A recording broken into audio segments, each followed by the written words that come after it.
Kako da го препознаеме Божиот глас или Божјата вест? Живееме во една шума или во еден океан на многу информации и дезинформации. Која е правата, вистинската Божја вест за нас во овој 21 век? И самите се свесни дека кога ќе отворите на интернет, постојано сме бомбардирани со информации и не може нашиот ум сите да ги прифати, да ги прочита. Бев овие денови малце на интернет, кога ова тема ја приготував, и да видам што се случува, со колку информации човештвото се среќава секојдневно, колку информации се пласираат во јавноста. Секогаш кога ние ќе го земеме нашиот мобилен телефон и ќе отвориме, ние веќе праќаме некоја информација, некој запис. Дали читаме весници, дали нешто на Facebook, дали слушаме на YouTube некоја проповед, некоја песна, ние веќе се некаде регистрираме и тоа е трајно некаде запишано. Античките луѓе своите информации ги складирале во пештерски слики.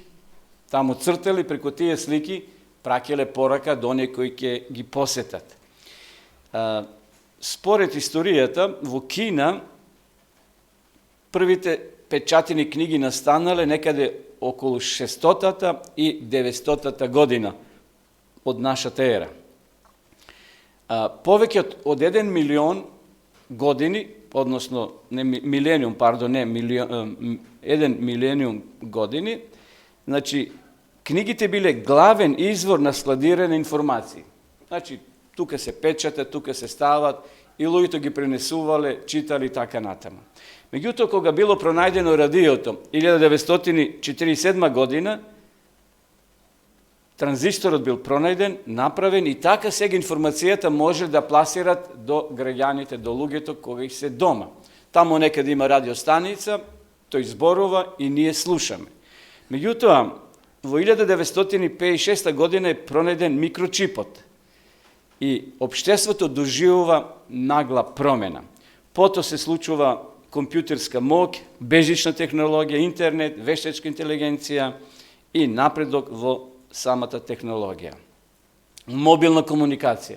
Денеска секој со себе носи една мала станица или мала пошта или, како да го наречеме, радиостаница кај што може да се вклучиме, да имитуваме и други тоа да го гледаат и да го слушат.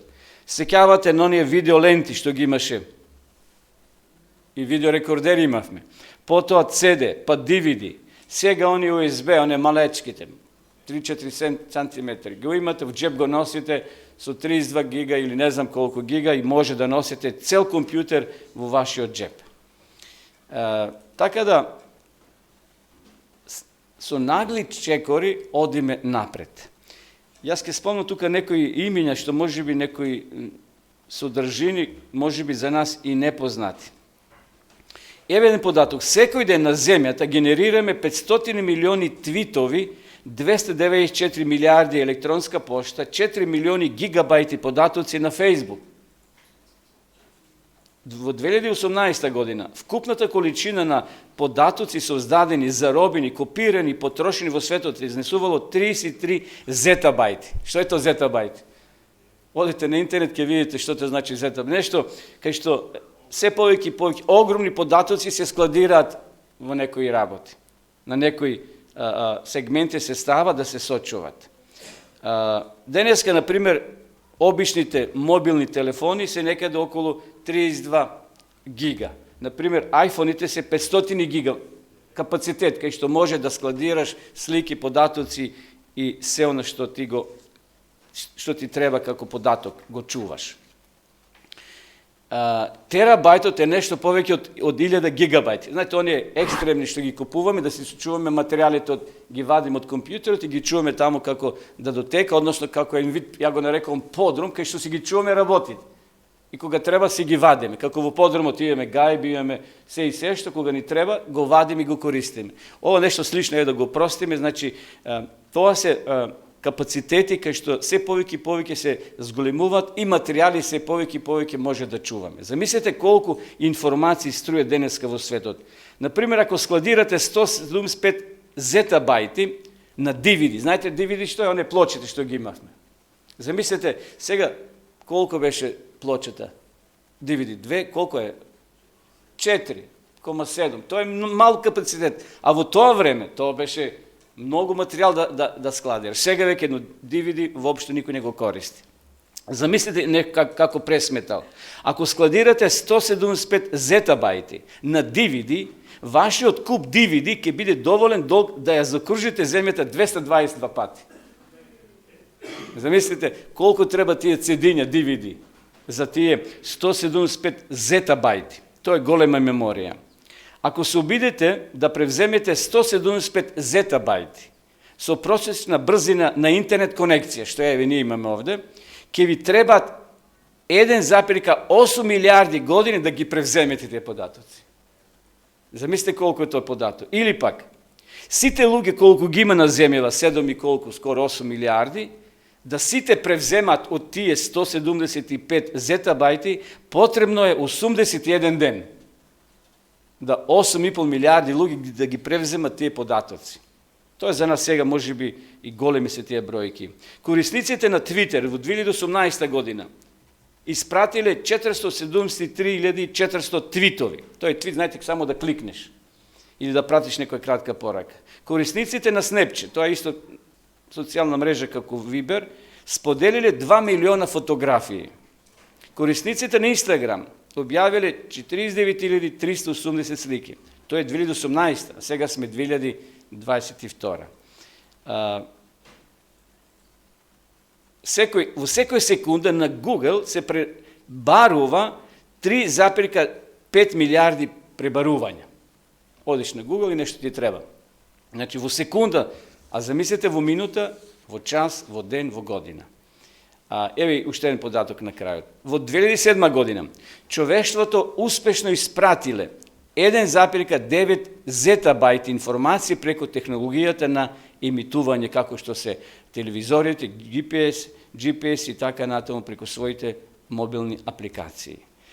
Тоа е како да читате секој ден 174 весници, да ги читаш. А тие податоци ги наоѓаме на интернет, на мобилните, на компјутерите и така натаму. Ајде сега, во духовен смисол, како да ние се снајдеме во таа шума, во тој океан на информации, на дезинформации. Поготово, ова пандемија или овој вирус што беше овие 2 години, многу теолози, така наречени, или луѓе, проповедници го злоупотребија интернет и ова зло кое се појави, да многу луѓе бидат неинформирани точно кога во прашање за правата вистина.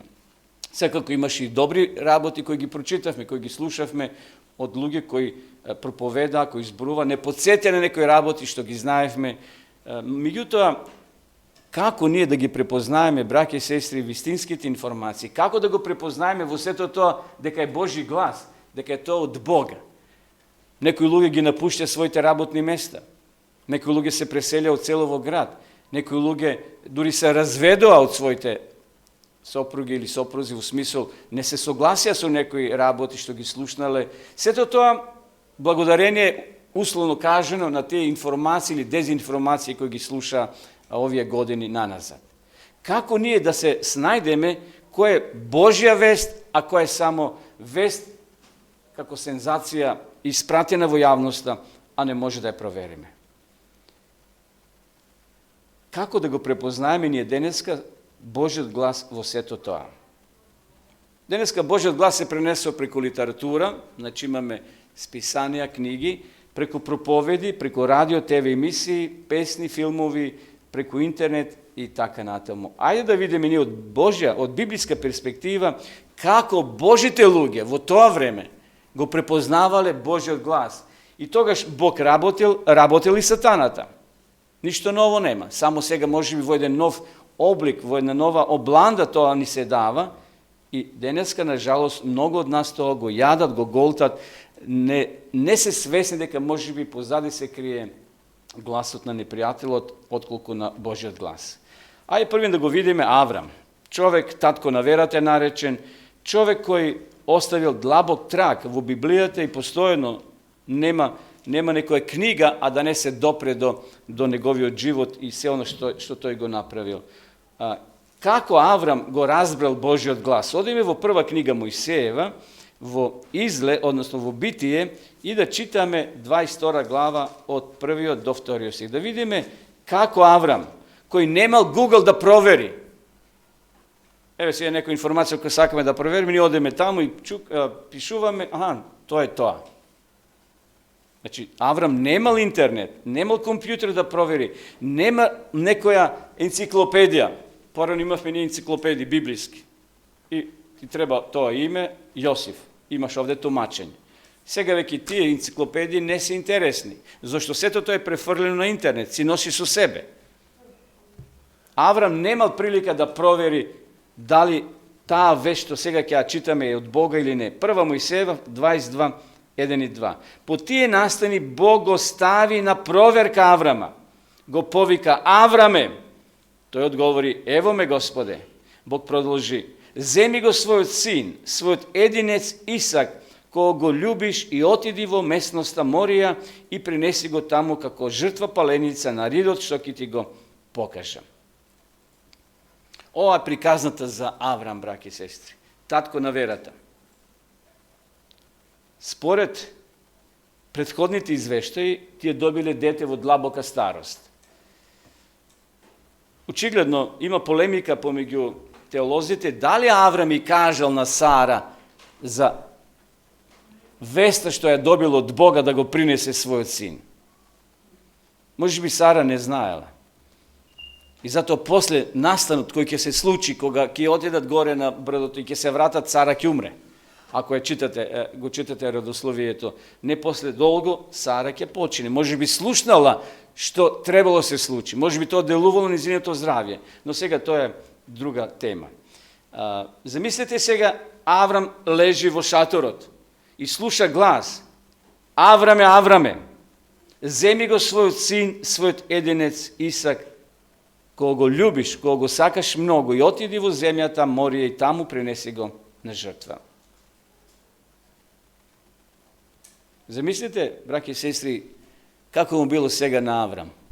Нешто Бог бара што е спротивно на заповедите, спротивно на она што претходно тој го знаел, дека ќе биде татко на народите. Сега добива една вест, како да ја провери.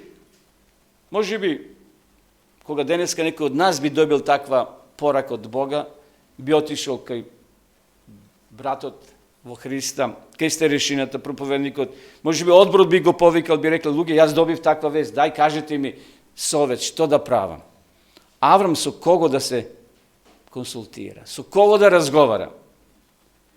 Тој истиот глас кој му вели дека во староста ќе добие дете, сега ја бара смртта на Исака. Имам прашање за вас, браќи и сестри, денеска. Како Аврам знаел дека е тоа Божи глас кој ја бара смртта на синот Исак? Од каде знаел дека тоа е Божи глас? Бог не бара од луѓето да ги убиват своите деца. Тоа е спротивно на Божјата волја. Тоа го правеле паганците, околните народи. Сатанат е тој кој бара да уништи нашата планета. Но ако го читаме 3 стих, 22 глава, вака вели: Утрото Аврам стана рано, му стави самар на ослето и ги поведе со себе двајцата своји слуги и сина си Исака. Откако пред тоа нацепа дрва за жртва паленица и се запати кон местноста што Бог му го означи. Сара е нема. Мојсе никаде не ја спомнува, зашто е тој писател на овој настан. Сара може би долу, подолу некаде, во другите шатори, со слугите, со останатите слуги. Сепак Аврам одлучил, браќи и сестри, послушал дека тој Божи глас, во таа шума на гласови, сепак тој го препознал гласот Господов. Јаков, односно Аврам, бил 100% послушен на Бога. Од каде знаел, повторно прашање, дека тој е Божи глас? Затоа што претходно Аврам веќе навикнал дека е тоа Божи глас. Го научил. Кога ние сме во некое друштво, може би со грб се завртени луѓе кон нас, а ние тука сме и го слушам ја гласот на Миланче. А го знам претходно, дали ќе го препознам? Лесно се препознава. Веќе ние сме пријатели, ние комуницираме, ние се познаваме. Аврам веќе знаел како изгледа той Божji глас. Неговите уши веќе навикнале и зато тој не се двоумил да си рече, па немој да е тоа гласот на сатаната, зашто се спротивставува ова изјава и овој повик од Бога на правилата, на законите што Аврам веќе ги знаел.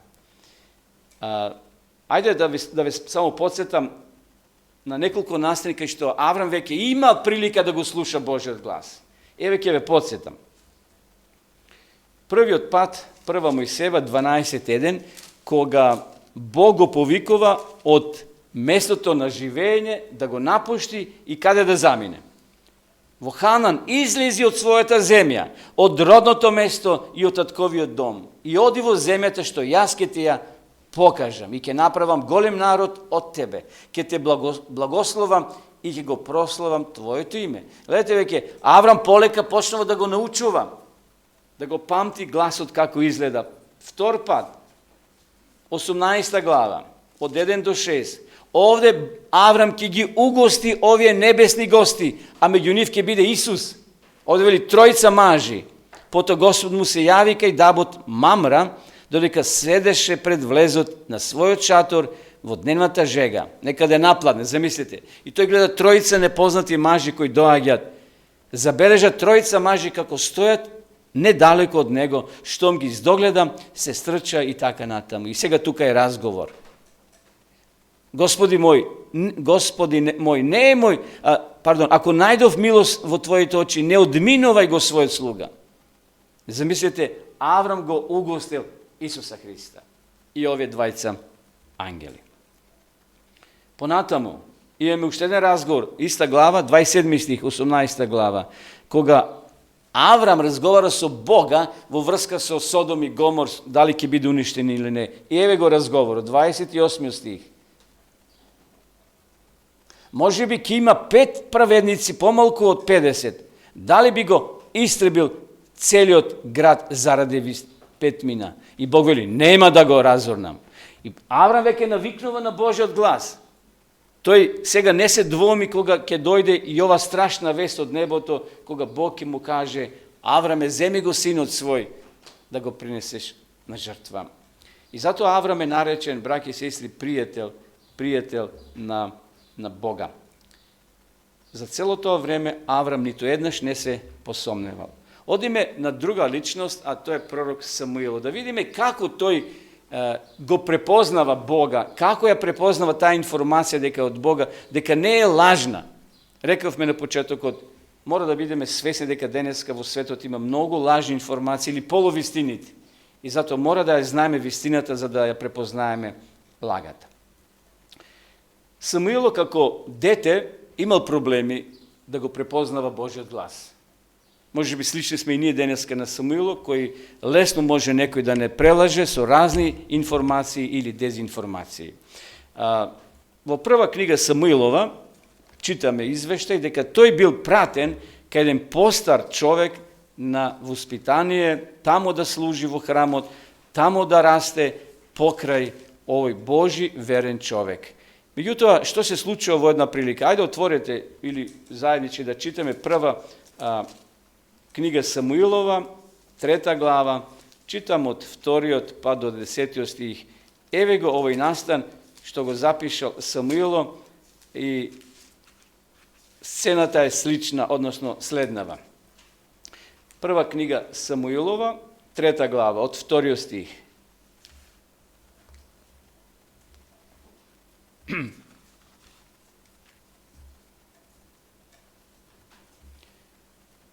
Еве што пишува.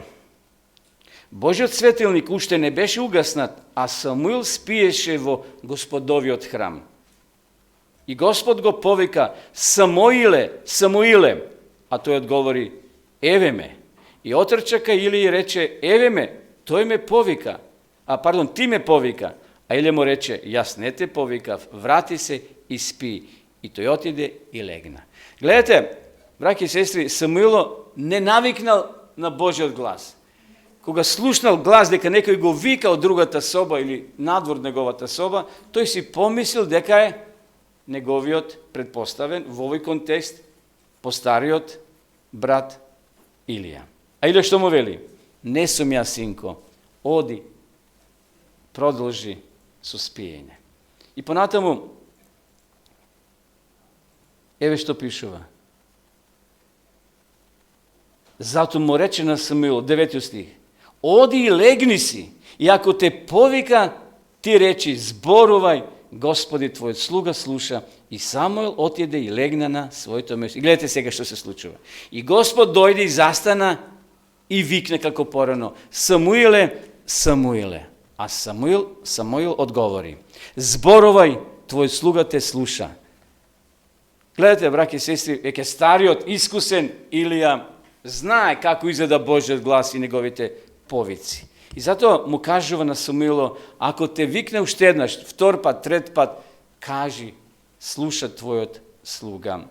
Браќи и сестри, дали ние понекогаш сме подготвени да слушаме непознати гласови, да им веруваме така лесно, пред да ги провериме како информација? Како да го препознаеме Божиот глас? Многу е важно, за да не бидеме прелажени, токму во ова време, како што вели Матеј 24 глава, ќе покуша сатаната да ги прелаже, ако е можно, и оние избраните. Како Бог разговара со своите луѓе, како Бог разговарал со своите луѓе во минатото?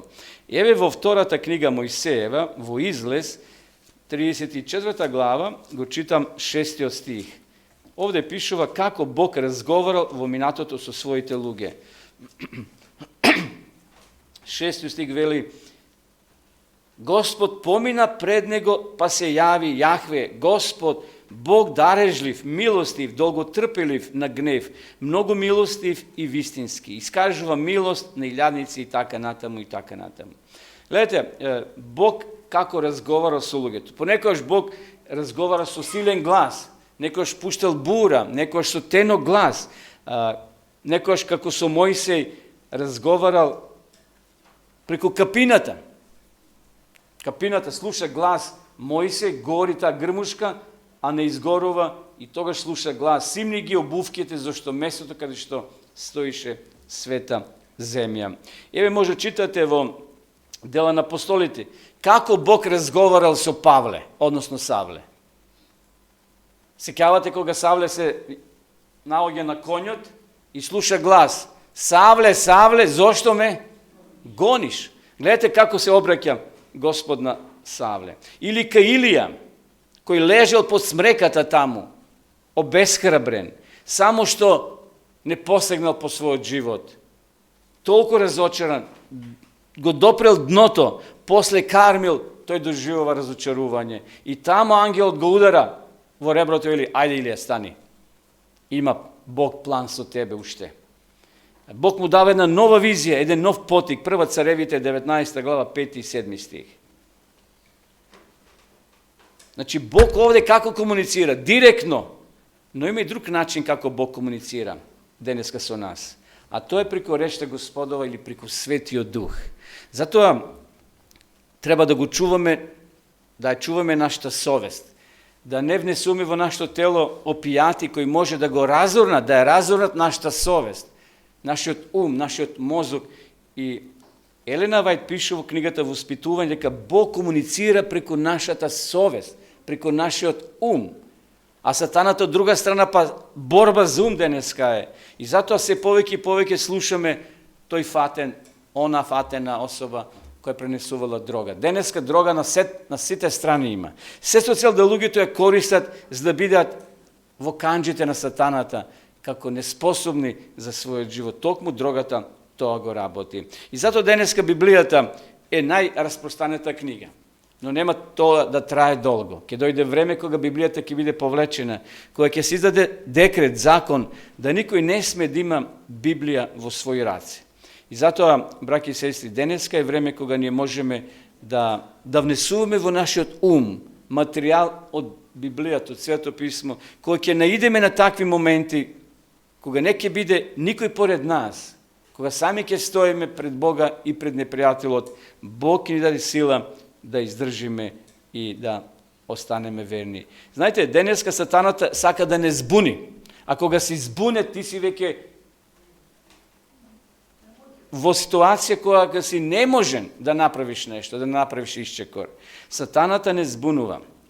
Значи, тој ни се јавува и става марамче овде и зборува со нас. Знаете, некој на слушалката става марамче за да го гласот преправи. Сатаната е лукав мајстор. И затоа пишува апостол Јован во 1 Јованова 4:1: Љубени, немојте да му верувате на секој дух. И проверете ги, вели овде, дали тие вести се од Бога. Зошто ќе се појават лажни пророци во светот. Јас покушав да го преведам овој текст, меѓутоа, еве, да не сум прескокнал некоја мисла, ќе го прочитаме во 1 Јованова, значи уште еднаш овој текст, кај што точно Јован не предупредува и вели 4:1: Возлюбени, не верувајте му на секој дух, туку испитувајте ги духовите. Испитувајте ги информациите. Дали е таа информација вистинита? Ама ја прочитав таму на интернет. Таму ја пренел некој си познат, непознат човек. Па и ние пренесуваме некогаш можеби непроверени. И затоа овде вели: испитајте. Испитајте дали е тоа од Бога. Зошто многу лажни пророци, ја би рекол проповедници, известители, кои проповедат, излегоа, вели, во светот. Браќи и сестри, Библијата не учи да ги тестираме духовите, односно да ги проверуваме. Тоа исто важи, значи, и за секоја порака. Не е секоја вест за Бога од Бога или за Бога. Значи, Библијата не предупредува дека живееме во време на заблуди. Посебно во ова време, кога луѓето беа 2 години дома затворени, сите ние. И кога можеби интернетот ни беше како прозорец да се снабдеме, да слушнеме некои информации. Но сатаната знае, иако не сум против тој интернетот, го користим и убаво е, проповедаме, меѓутоа сепак треба, значи, да бидеме внимателни. Сатаната, некој рекол дека е вешт мајстор да ги изменува, да ги извитиперува гласовите. Мудриот Соломон, еве што кажува во 3 глава, во Пословици, 3 глава, 5 стих. Надевај се на Господа со сето своје срце и не потпирај се на собствениот разум. Дали ви се случи некојаш да видите и да бидете излагани? Вели, го видов, така е, го допрев. И на крајот повторно сме излагани. Порано, кога се одеше во Бугарија пред 40 години, и кога се минува динари за левови, дали некој ве превар, да ве излагал? Ние така доживеевме. Човекот ги брои левови, так, вели, знај, брзо зашто од полиција. А он ги свиткал на дупло парите и ни покажал како да се немам тука некој денар. И после ги става во джеп, ајде да ги преброиме, пола ги нема. Не само ние, стотици луѓе македонци кои оде таму беа прелашени. Ама вели, гледав со очите, дали може некој што очи да не излагат? Значи, превиткане на два дела и ти имаш чувство како да брои дупло, а една е свиткане на 2 дела и тој ги брои. Ги брои, ти ги дава, зашто нема време. Се е тука полицијата, тогаш беше да се на црно менуват на црно. Така за некои ситници да се купат. И вика, дали тебе те прелажат? Па и ние вели, и тие. Многу луѓе биле така прелажени. Зошто? Затоа што, тие немат совест, немат одговорност и каде ќе се жалиш, зашто тоа е направено на улица. Затоа овде вели текстот, читавме во 3:5, надевај се на Господа со сето своје срце и не се потпирај врз собствениот разум. Ја би рекол врз собствените очи. Понекојаш може, значи, и тоа да не прелаже. Еве една мисла. Чувствата не се мерило по кое ќе знаеме дали е тоа Божи глас или сатански. Чувствата не се. Чувствата се променливи и нестабилни и може да не однесат далеко од Бога. На која лага паднала Ева? Во ред. На што паднала Ева? Ева била заведена врз основа на очите. Текстот што вели? Плодот беше убав за гледање. И замислите Ева што направила. Прва Мојсеева, 3 глава, 1 до 6. Меѓутоа, еве само да ве подсетам. Змијата беше полукава од сите полски животни.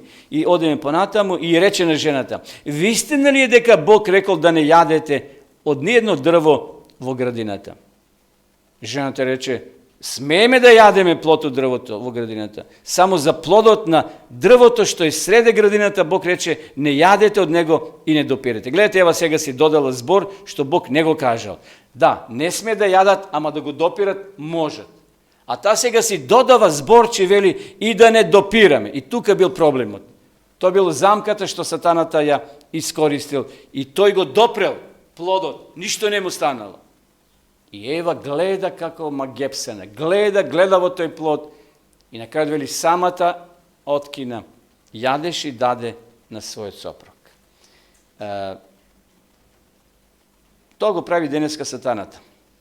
Тој прави да не збуни, да не прелаже и да предизвика кај нас радознавост. 12.12, Откровение, еве што пише, Откровение 12.12. Ништо ново нема сатаната да измисли. Повторно тој ќе ги повтори своите лаги, само спакувани во една нова амбалажа. 12.12 вака вели: затоа веселете се вие кои живеете на небесата, а тешко на вас кои живеете на земјата и морето, зашто ѓаволот слегна при вас со голем гнев, знаејќи дека има малку време. Браќи и сестри, гледате овде, сатаната знае дека има малку време, а ние понекогаш не знаеме. Ние понекогаш мислиме дека Господарот задолго нема да дојде како што пише во приказната. Секако не го знаеме точниот датум и време на Исуото враќање. Но сепак треба да бидеме подготвени, зашто овде текстот вели: тешко на вас кои живеете на земјата. Интересно, еве да одеме при крај на ова размислување, прашање кое ќе го поставам, а на кое треба и да одговориме: како можам да знам, односно како можам да развијам особина кај мене за да го препознам Божиот глас? Како можеме да го препознаеме денеска во оваа шума, во овој океан, во ова море на информации? Постојно сме бомбардирани. Можеби ние праќаме информации на други. Како да ги препознаеме дека тие се од Бога или не? Како да не биде прелажен да следиме некој лажен водач? Денеска се повеќе се појуваат такви извитоперени науки против Светиот Дух, или против Тројството, или против ова, или против она, или некоја фракција ќе си формирам. Во ред, секој има право, но како јас да не бидам заведен, а да бидам на столбот на вистината? Па макар дошла информација од некој званично тело, може ако е погрешно според Библијата, да не го прифатам и да не паднам. Прво, имај секојдневна заедница со Бога. Значи, прво и основно, за да го препознаеме Божиот глас, браќи и сестри, да имаме лична заедница со Бога. Аврам секојдневно бил поврзан со Бога. Енох колку години беше поврзан со Бога еднаква? 365 години. Давид исто така. Јас не зборувам сега за нивните падови, за нивните грешки што ги направили како луѓе, меѓутоа зборувам за нивната поврзаност со Господа, постојно ти оделет. Псалам 27, 7 и 8 вака вели Давид. Еве што запишал: о Господи, слушај го мојот глас кога викам, биди ми милостив и услиши ме. 8 стих: моето срце зборува, барај го моето лице. Да, го барам твоето лице, Господи, го барам твоето лице. Гледате, Давид бил исто така постојано. Таму вели во првите псалми: наутро, напладне и кога? Навечер, клечам и чекам одговор од Бога. Второ, имај секојдневно време за молитва. Испланирај време во денот да бидеш во контакт со Господа на посебен начин. Не може да се молиме додека одиме, додека работиме, додека готвиме, додека шетаме. Меѓутоа, еве што запишал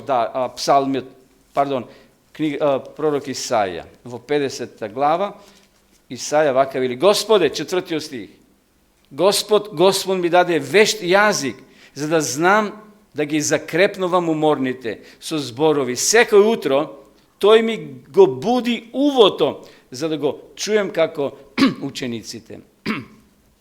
Секој утро, Исаја вели, ме буди, го буди мојот уво, за да го слушнам неговиот глас.